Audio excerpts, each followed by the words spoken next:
that are now going to be turned into rooms of healing, where we can address people and help them get on a healthy path toward recovery. You know, as I travel across the state, and particularly here in the city, I talk to people wherever I go. I was finally liberated out of Albany after a few months of captivity as we worked on the budget. My assembly members know what I'm talking about. And I came out and I had a chance to go meet small bodega owners to talk about what we did on retail theft.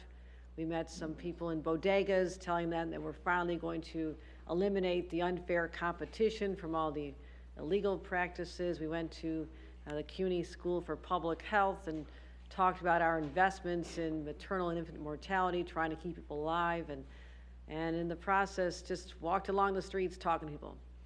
And there's a lot of anxiety out there, a lot of unease in this city and cities all across New York. And as the governor, working with the legislature, it's our responsibility to find out what's going on.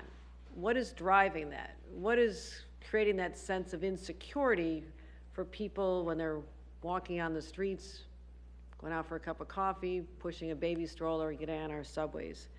So I want to know what's keeping people up at night. I ask them. I know I have a good sense of this. I'm a mom too. I know what it's like when your children leave your watchful eyes as they get older, and you pray that they make it okay to school on a subway or walking to the playground. And as I'm seeing more people on the streets and subways, they're also concerned about the number of people who have untreated mental illness. They're there. There's a little bit of, well, there's a lot of uncertainty. You know, is this going to be just a passing on the street, or is this going to result in something where you are harmed, or worse of all, a family member is harmed? So people are anxious about becoming the next victim of a random crime because you're seeing these stories splashed all over the news. And while your chances may be very slim, it's still that sense that it's out there and I could be next. And you could just be in the wrong place at the wrong time. But at the same time, New Yorkers are compassionate. They see fellow New Yorkers, fellow human beings, in the throes of their own crisis. They're suffering. They fall into the cracks. Perhaps the signs when they were much younger, and no one did anything about it. And we don't want to see people locked up as the solution. That is not what's going to stop what is happening out there on the streets. So we want them to get the help they need, get the stability, get the path toward a healthy life. And I'm really proud to say that we have a whole range of holistic investments as a result of our budget.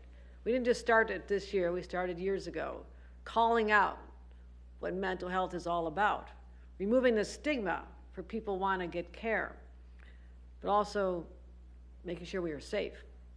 And I want to acknowledge the individuals who joined me in this quest here today in putting a spotlight on what is happening in this very, very building. Our Chief Judge of the Court of Appeals, Rowan Wilson, fairly new to the job, but he has already put his imprint on the court system, not just the Court of Appeals where he sits, but when he travels the state and oversees the entire court system. He has made it truly the people's court, not those shows you watch on television. He takes this very seriously, but it's driven by what is good for the people of the state. And that's what I wanted in a chief judge, and I found it. I want to give him a round of applause for his integrity leadership.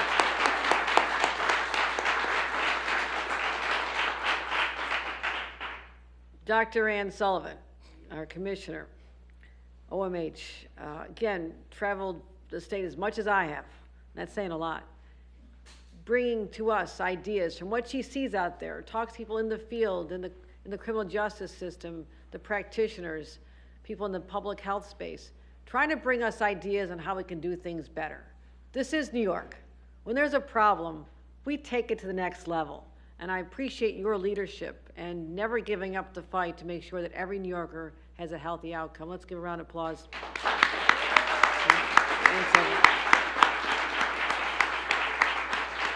Jethro Antoine, the Chief Program Officer of Court Reform at the Center for Justice Innovation. That's a long title, but it's an important one.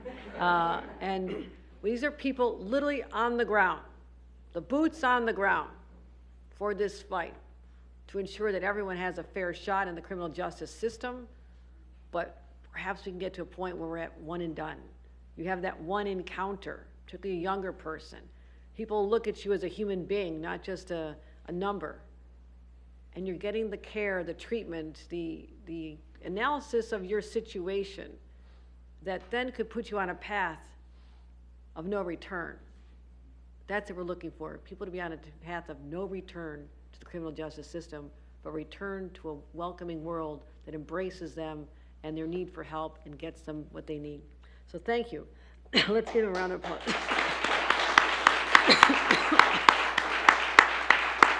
John McClain, CEO of CASES. Again, the people out here that we'll be talking about how we're funding programs that are going to be expanded, and I thank him for being the steward of our dollars very carefully, but making sure they're getting where they need to go. Also, I don't do this alone. I need partners in our legislature. I will tell you that Speaker Carl Hastie brought the issue of mental health courts, and why not find ways to expand them? And the second he said, I said, you're right. We can do more here. So I thank Speaker Carl Hastie, Majority Leader Andre Stewart Cousins for supporting this as well, and also the Assembly members who've joined us here today. I want them to have a round of applause. Monique Chandler Waterman and Tony Simone. Thank you. Tony represents here with Senator Brad Hoylman, and Monique Chandler Waterman chairs a mental health task force. So this is deeply personal to her as well. So I want to thank them, and our host, the Center for Justice Innovation. We just had a tour, as I mentioned, the Midtown Community Justice Center. It's not real glamorous, not the fanciest place I've ever seen. And we walked past these holding cells that are no longer in use. Now, first of all, I take that as a good sign. I'm really glad they're not overflowing. That is a good sign to me, right? But what are they going to be used for? These empty cells, they're just basically storage areas. They're going to be converted into healing rooms. Holding center rooms into healing rooms. That sounds incredible to me. A little bit of work to do. We have to help you out with that. But when I come back again, this would be extraordinary to say that we can make this literally a mental transition from the original purpose, why they were built, to hold people captive, putting them in a room where they can be free, made free from the demons that torment them. That's what this is all about, my friends. So the staff here works tirelessly to keep people with serious mental illness out of the justice system, and those who are already in the system on a path toward re-entry in their communities. Because we know all too often there are too many people with unmet mental health needs who find themselves in our criminal justice system. One third. That's a very high number of people that find themselves in our criminal justice system with serious mental illness. And the system that's meant to rehabilitate, not to treat. It was never set up as a treatment facility. But for too many people, it's the only place they're getting any care. Rikers is one of our largest psychiatric centers. When you want to look at it that way, they're treating people, but the volume, the scale is just too much. And here we are in a misdemeanor court, trying to help people before they get to being in a felony situation and escalating and incarceration. And these courts are not equipped to handle individuals' needs, nor should they really be expected to. I mean, that was not the original purpose until now.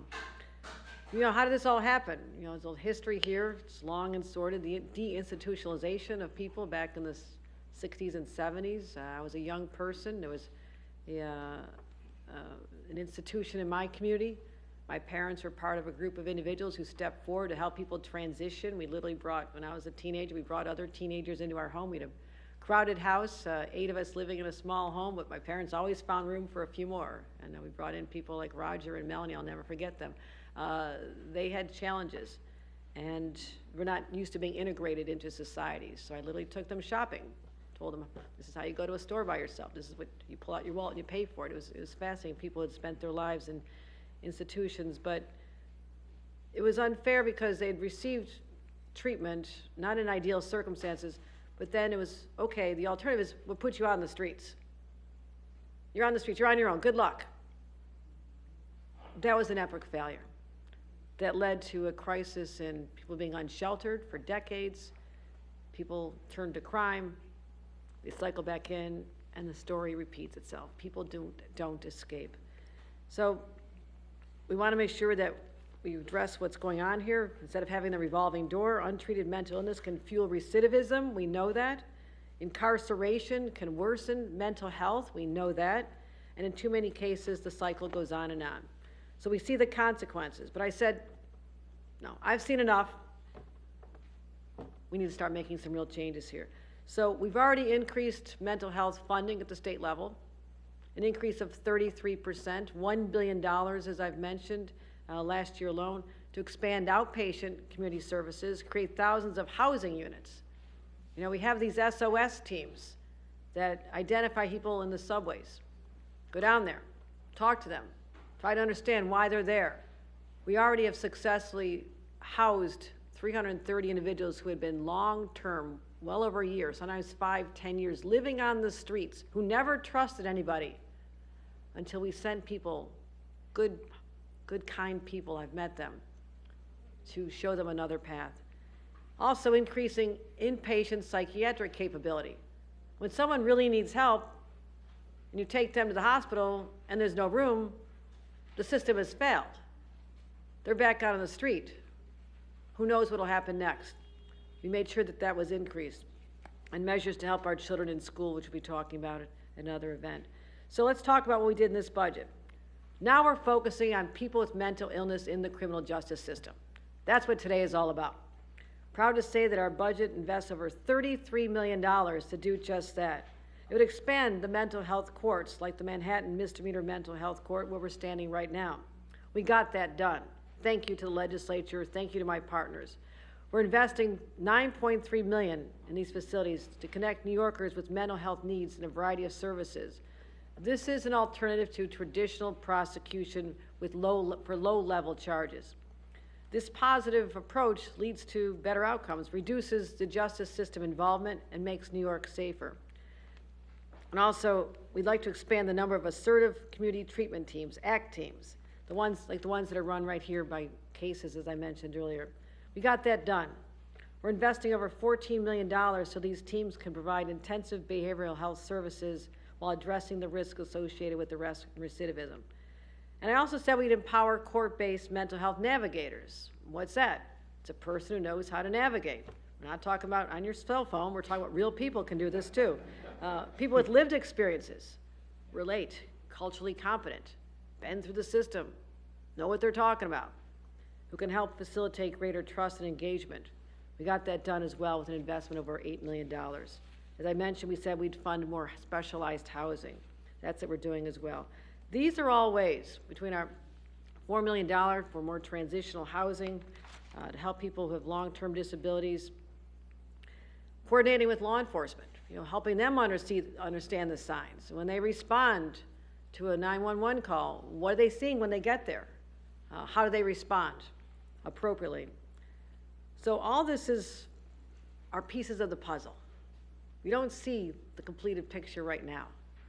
But all I know is that every person who comes through this system, who's committed an offense against society, but who has a mental health problem, if we can address the mental health problem, deal with rehabilitation, and send them forth with a new purpose in life, that they're being treated, that they're being cared for, then we want to say goodbye.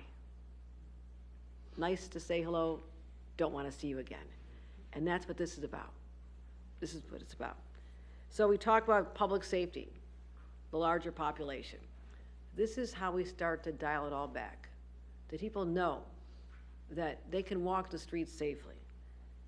They don't have to worry about their children. They don't have to worry about going on the subways. That anxiety, unease, which has permeated our society for too long, can start to evaporate, and people can feel more lighthearted again, less worried about things. And that's what I'm striving for.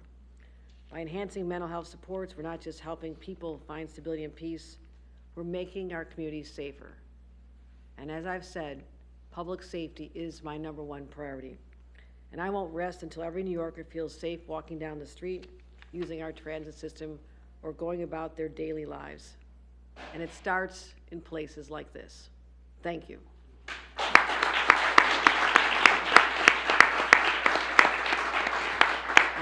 Honorable Rowan Wilson, Chief Judge of the New York State Court of Appeals.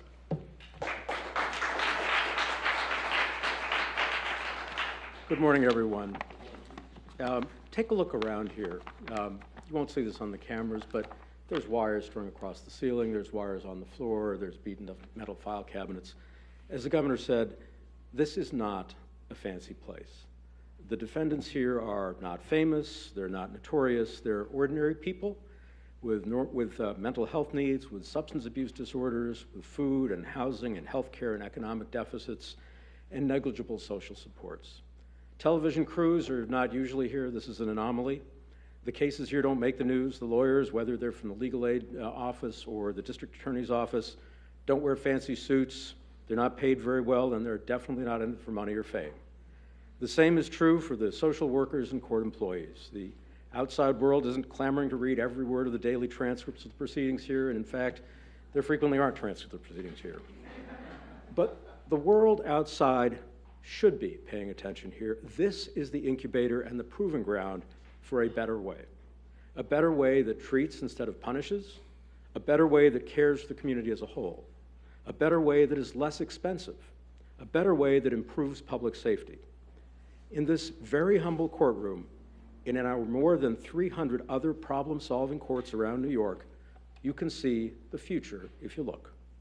What you see is a team of people with different roles: prosecutor, defense attorney, judge, social worker, court attorney, court officer, and others, all working together for a single goal: improving the lives of troubled New Yorkers while simultaneously making our communities better, stronger, and safer. That approach is the brainchild and handiwork of the Center for Justice and Innovation, with which the unified court system continues to partner in rethinking the broader role of the courts in reducing social ills. And I want to thank in the front row Justice John Wang, who presides over this court.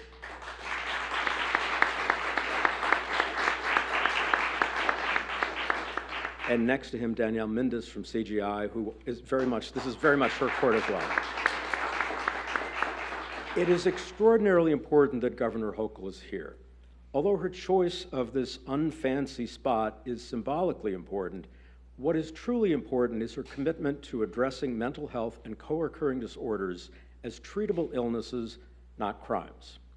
Just 2 days ago, Governor Hochul announced substantial mental health investments, which she outlined, and I won't go into detail, but we are incredibly appreciative for the support of programs like this and the expansion of programs like this, which is on top of the $1 billion that last year she now announced for generally to revamp New York's continuum of mental health care. The governor and legislature have also allocated monies to the budget to expand the reach of our problem-solving courts generally, and we don't yet have a treatment court or even a court like this in each of our 62 counties, but we're going to get there. To be effective, however, we will also need partners, especially treatment and supportive housing providers who offer truly viable alternatives to incarceration. I am confident that as the courts devote more resources to this work, the state and all of us stakeholders will do more to ensure that we have a robust continuum of community-based care and treatment options. Is it possible that sometimes a crime is a cry for help? If you're not sure, come and sit in this non-fancy courtroom. It's open to the public. Come sit here for a couple of hours. Watch Judge Wang treat every single person with respect, understanding, and kindness. Listen to the reports of progress. See the joy on the faces of the graduates who received counseling instead of confinement. Hear how they've bettered their lives through the lessons they've learned. Talk to the staff and hear their stories of how people return here not because they've been arrested again, but because they have found here the support, resources, friendship, and kindness previously lacking in their lives. And when you come here and you sit here, then ask yourself what it means to be human and have human frailties, and what it means to be humane. Thank you, and let me turn the program over to Mr. Jethro Antoine.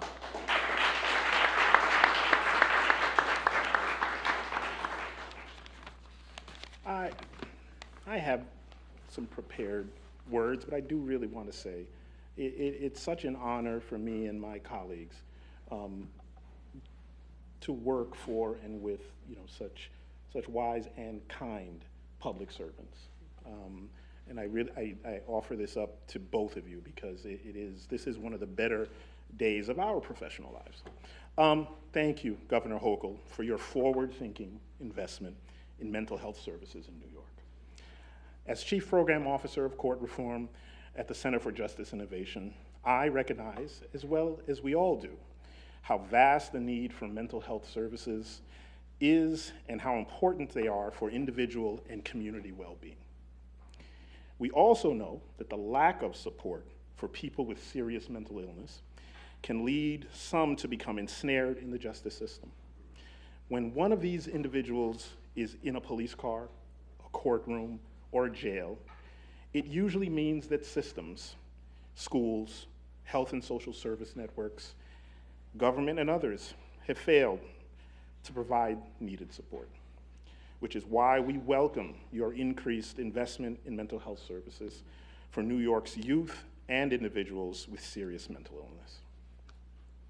At all the programs of the Center for Justice Innovation, including here at the Midtown Community Justice Center, we work with the community, local service providers, and government to address challenges like mental illness before they become bigger challenges. The Midtown Community Justice Center, like mental health courts and drug treatment courts across the state, practice problem-solving justice. They seek to improve public safety and repair harm, while also providing individuals with the support they need to stay out of the justice system or avoid future system involvement. Every day, we see people in crisis or at risk of crisis with complex problems and needs. In addition to mental health issues, they may be unemployed, unhoused, and oftentimes they're mistrustful of attempts to help them, which is why we take a people-centered approach that treats everyone as individuals and harnesses the resources and collaboration of multiple partners to ensure service plans are customized to meet individual needs. Thanks to the countless partners we collaborate with, both in the community and the justice system, including the New York State Unified Court System under our Chief Judge, Judge Wilson, we are making a difference. The staff here and across all our projects and in agencies like cases are making a difference.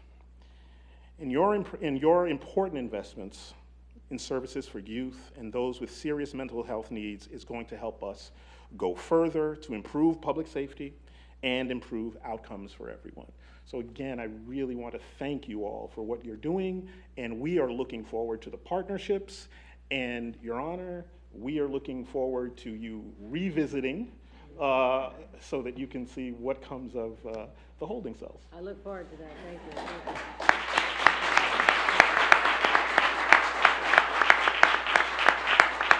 That concludes our program. Please quietly make your way to the exit as there is filming in progress nearby. Thank you for attending.